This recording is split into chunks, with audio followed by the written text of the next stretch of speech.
Welcome back. You're watching NewsX. India's Foreign Secretary Ambassador Vikram Misri has met Chinese Foreign Minister Wang in Beijing.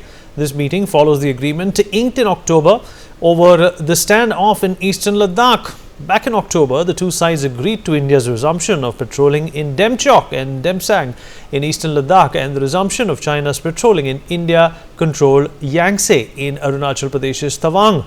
However, the agreement did not address the question of Pangong Galwan Valley, patrolling points 15, 17A in Gogra Hot Springs area, where patrolling remains halted after disengagement was reached in 2022. The buffer zones created in these areas continue to remain in place. Moreover, as many as 50 to 60,000 troops along with war-waging equipment continue to be deployed in the region and no withdrawal has yet taken place. Even as the issue in the region is yet to be fully resolved, the understanding led to a meeting between Prime Minister Modi and Xi Jinping in Kazan, which was seen as a thaw in ties. Since then, External Affairs Minister Dr. S. Jaishankar held talks with his Chinese counterpart on the sidelines of the G20 summit in Brazil. Raksha Mantri Rajnath Singh and China's Defence Minister Dong Jun also met in Laos on the sidelines of the ASEAN Defence Ministers meeting. Additionally, NSA Ajit Doval went to Beijing last month to hold talks with Mr. Wang Yi.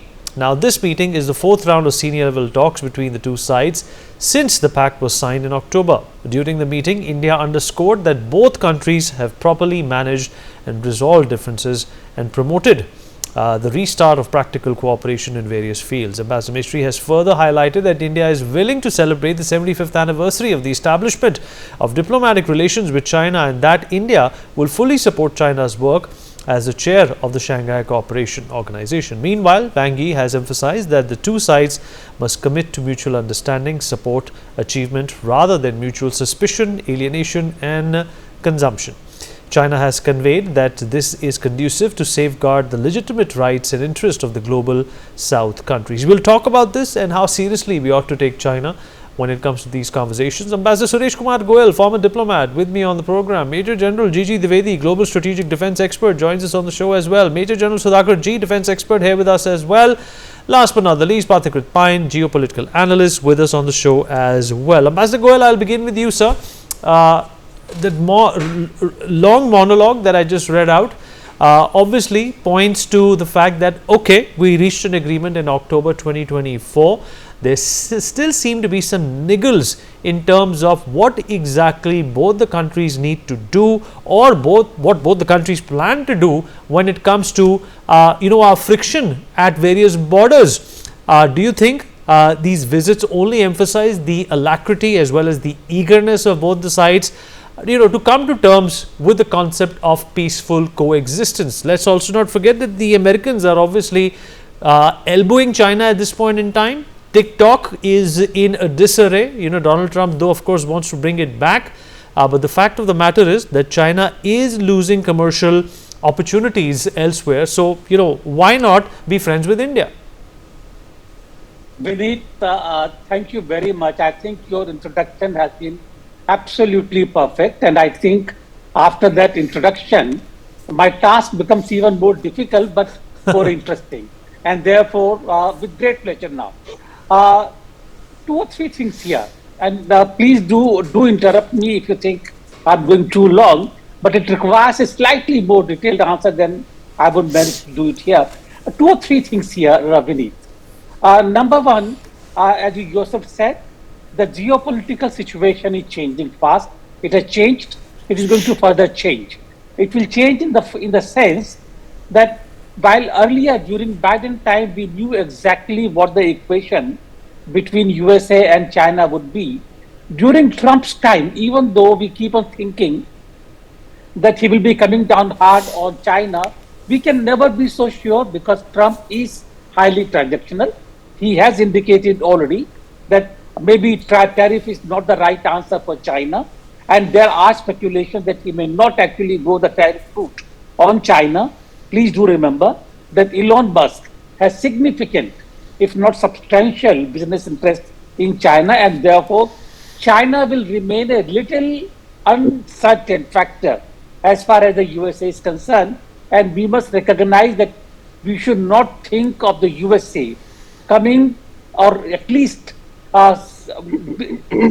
working in foreign policies on India's side as far as China is concerned, I think that is going to be highly uncertain, if not unlikely.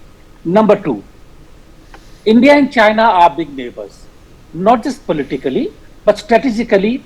They are the two most important neighbors in Asia, sharing not just continental borders, but also maritime space in South China Seas, and also now, if I may dare to say so, in the Indian Ocean to the west of India. Given that kind of a situation, when there is a friction between India and China, we can either not talk to each other, or we can say that unless you have withdrawn completely from these areas, we will not have any kind of relationship, or you must go back to the status quo. Now we know it very well that that's a kind of a situation which, even if China says yes, and we verify it has not happened, it doesn't lead us anywhere at all. So we need to come to an understanding where we can at least work on the relationship in the changed geopolitical context. And lastly, even though there are many more points I would wanted to make, lastly, uh, as the years go by, China is getting closer to the USA in terms of its own power, CNP, comprehensive national power. The gap between India and China is increasing. We have to focus on our economic growth. So we need to develop a strategy where we can manage our relations with China and at the same time focus on our important priorities.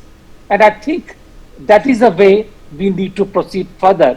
And I do hope that the FS will be able to put the relationship into a groove where we do not have to, as Wang said, look at each other with just consumption, mutual consumption. Suspicions will remain, but we have to manage these. How we do it lies in the future. Absolutely. Vineet. Absolutely. Great points, Ambassador Goyal. General Dwivedi, how do you look at this situation? I mean, would you say that this, disengagement or this dialogue and, the residue dialogue that still continues between stakeholders is a reason to celebrate, or for that matter, even, reason to half celebrate? Vineet, I'll give bifocal perspective. Firstly, on the internal dimensions, and of course, secondly, on the external dimension. And having commanded my troops in both Trishul, Siachen, and eastern northeast, I can also give a certain amount of ground perception. First and foremost, let's talk about the internal dimension. Now, internally, since 2020, the relations between India and China have deteriorated because Xi Jinping and PLA on his orders decided to alter the status quo of line of actual control in eastern Ladakh. And for last, now it is almost going to be 5 years, that since this standoff actually was a great impediment in our relationship.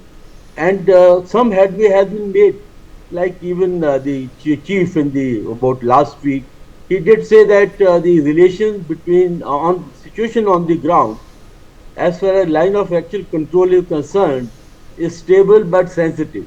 Means that they can be an instance anytime, so therefore you can't guarantee. And on the ground, what has happened is that while disengagement has taken place, and the last glitch was in the Depsang and Demchok, but there has been no de-escalation. Still about 50 to 60,000 troops face each other.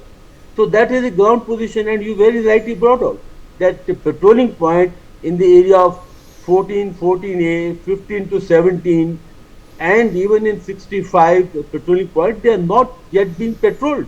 So therefore, the status quo on the ground is changed, and there is certain amount of uncertainty and concerns on the ground. Now, having said that, the two countries have different positions. As far as India is concerned, the core issue is border, and we have put it across to the Chinese at various levels that until border situation is stable, there cannot be substantial move forward on the political situation. But the Chinese position is different. Chinese say that, look, we can leave the border aside, let's work on our bilateral relations, and that suits them, because Chinese today our bilateral trade is about $124 billion, and Chinese have a favorable trade balance of about $80 billion. So it suits Chinese, and they are working on such issues where they can benefit on trade and other issues. Now, as far as geopolitical situation is concerned, yes, America is a factor. But let me also tell you, the American national security strategy very clearly states that America is going to compete with China, and it's going to be up, beat the competition. So therefore, well, as far as Trump is concerned, he may sound hawkish, but on the ground he is going to be more realistic and more pragmatic, and not going to create situation where the Chinese-American relations get into conflict. So all I can say is India has to walk its own, talk, and we must ensure that border stabilizes. But the Chinese are going to do everything to ensure that border situation remains as it is, but the political relations, economic relations develop. So therefore, we have to do it our own way. As far as America is concerned, I think we need to keep a watch, but nothing very substantial is going to come about between China and America, because they are going to be low hot, low cold situation, and they are going to weigh each other, which may not have significant impact as far as India's relation with China are concerned. We have to handle it bilaterally. Vineet. All right. General Sudhakarji, how are you looking at this situation? India is, of course, at a better position when it comes to our bilateral relationship with China. But the fact of the matter is that you cannot look at China in isolation with just the Indian prism. You also have to look at China as to what's happening around the world. We are talking about the unnecessary aggression in South China Sea. We are also looking at the bullying that China does, when it comes to certain areas and routes throughout the world. We should also not forget their proximity towards Pakistan and how they've been trying to create a second base close to India, say for that matter in Sri Lanka, which, had it been a country like the United States, would have definitely led to a lot of tensions escalating. How do you see this momentum transpiring? Vinay, good evening. Thank you for getting me to your show. Allow me to give my very honest perspective without meaning to contradict any of these speakers, and they deserve to have the last say. These are my personal analysis.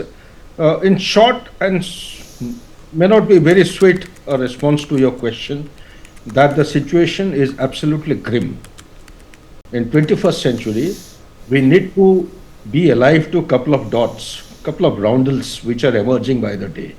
The first and foremost thing is, for the first time in the history of America, the administrative authorities have realized that it is not geopolitics which is going to drive or help America to sustain its supremacy by achieving MAGA. And also, although he has given a statement that the end of declining power has come, now the superpower is all out to restore its status quo. How much they will be able to achieve? Well, that is anybody's guess, one point. Second point, I am saying that there is a research document, Vinay, which talks about war by other means, geoeconomics, or tool for statecraft by Blackwell and Harris, Michael Harris or somebody. This top secret document has been converted into a book. It's out of stock. It will do good to all our viewers to read that book, to understand that the essence of that book is that in 21st century, whatever turnaround are expected, there are no turnarounds. They are going to gravitate towards things becoming out of control. It will take place by virtue of geoeconomics. So what is the meaning of geoeconomics? Geoeconomics means that you achieve your geopolitical ends and the goals of a nation by economic means. So has America actually failed? So the central deduction of that book is that America is such a superpower, it has never used its geoeconomics to achieve its political aim and objective. It is for the first time Donald Trump, maybe Elon Musk is actually supporting and helping him. They have started looking towards the changing dynamics through the lens of geoeconomics. How much they will achieve, that I don't know. Third, you come to the regional part, India, China, and what is happening around India. Like I tend to agree with the ambassador, as also General Dwivedi, that you see, much water has flown down the Brahmaputra lot of commitments have been made. The protocol agreements which were signed over and practiced on ground for more than 3 decades. Peace and tranquility was surviving, it was sustaining. Look at the way it has been trashed. So therefore what I am coming to is, here is a country you cannot trust. You have to be absolutely very, very cautious with China. But having said that, let me also open up another issue, that the dependency on China, having made it as a manufacturing hub in the world, actually is so high, so intense, so deep, that it will be difficult. The diversification, de-risking, decoupling will become just lip statements. It is very difficult. Neither America nor any country, Europeans have realized themselves, and number of documents are going out in classified manner. It is very, very difficult. Talk about the AIP, talk about the critical mineral technology. Out of 64 top-notch, top-end or high-end critical technology in the world today, 57 are being laid by China. 60% of the production, let me just give out, 60%, the upstream, midstream, downstream, all the 3 streams are dominated by China. 60% critical minerals production, 80% dominated by China. And let me also remind that lithium, copper, nickel and cobalt, last year, financial year 2023, India had imported 34,000 crores worth of this critical minerals, without which you cannot make any of the high-end electronic gadgets that you are thinking of. So we are dependent on China so much that China, from politicization, it has started weaponizing all this. In response to the CHIP Act, which was enacted, I think, in 2022 by USA, China has stopped, they have actually forbidden export of gallium, germanium. They will become very common terminology as the time passes by. And there is another one, antimony. Now, without antimony, you cannot make infrared sensors, you cannot make disruptive technology, you cannot make missiles, you cannot make ammunition and nuclear weapons. And without gallium and this thing, you cannot make your F-35, you cannot make your Virginia-class submarines. Likewise, it goes nuclear reactors, it cannot. So therefore, what I am coming to is that China has got a very, very advantageous lever in its hand to twist it in order to gain maximum advantage in the geoeconomics with the help of geoeconomics in the global order. It will have the last say whether we agree or not, no matter how much of measures and countermeasures are adopted by USA. This is as far as the perspective is concerned. Now let me come to the brass tacks between India and China.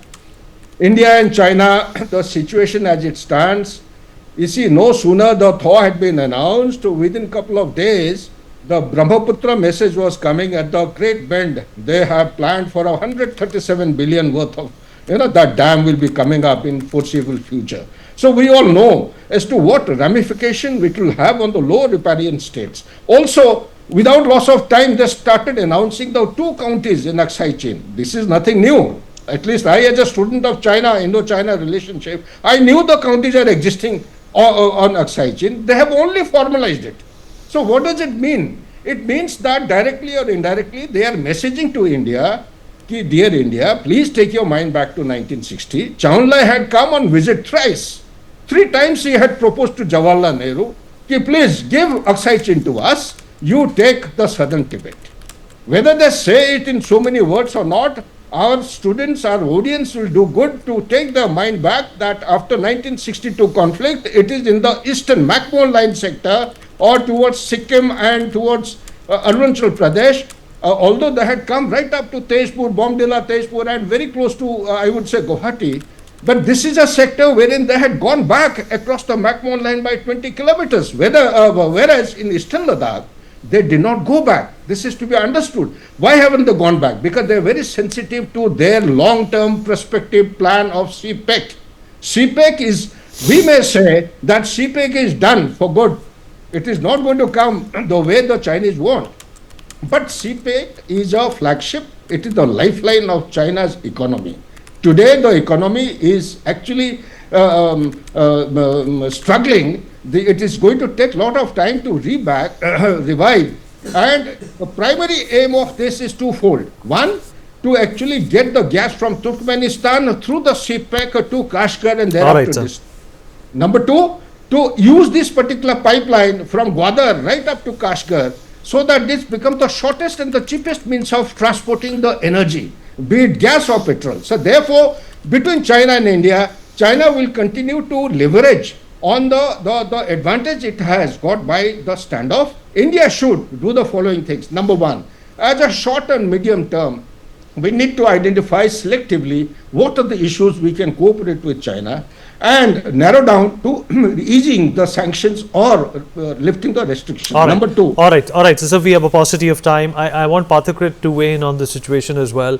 Pathakrit, half-baked peace with China, and do you think this will in fact become a full, ready proposition for both the countries to enjoy economically and socially and neighbor-wise as well? Or do you think we cannot let our guard down when it comes to China? It's neither. In geopolitics, when you have major countries like India and China, there are areas of convergence, there are areas of divergence, and there are areas of status quo. So in the areas of status quo, there will be no compromise. You would stand to your point, especially when it comes to border issues. You will try to improve the situation. There are areas of convergence in terms of, for example, in terms of the demand for reforms in multilateral institutions, in terms of issues of unilateral sanctions being imposed by the West often, and on issues, for example, in terms of the Russia-Ukraine war and that it must end. And of course, there are areas where there are opportunities for both to come together. Yes, India is a very important market for China because there are a lot of issues, at least as of now, tariffs being imposed by the West. So there are challenges. And if the tariffs are being imposed on China, one of the reasons is China itself, because of the kind of dumping they do, the kind of subsidies they give to their industry. It is difficult for other countries and companies of other countries to compete. So India, while welcoming, foreign direct investment even from China in certain areas, we should be very, very careful about dumping of Chinese goods into India. They are doing it through other countries through which we have free trade agreements. Like South Korea, like Vietnam, they are routing it through that region, number one. But at the same time, if you want to create resilient supply chains within the country, like India, if you want to be Atmanirbhar in manufacturing, for example, in areas of semiconductors, or other things like lithium, there's a 40,000 crore plant coming up in Nagpur. You require equipments, you require skilled labor to come from China as well. There are certain restrictions China is trying to impose, especially on companies like Foxconn and Byte, in terms of mobility or movement of highly skilled Chinese employees, workers to India, because they don't want India to come up as a viable alternate manufacturing hub. So I think there will be discussions. Some leeway India would also have to give. The Chinese are looking for 3-4 things. They want the restrictions on flights to go away. They want Chinese journalists to be allowed to report from India. They want all the ban on the app to go. I am not saying that this must be done, but I'm saying there are areas where they have certain demands. We also have demands in terms of restoring normalcy in the borders.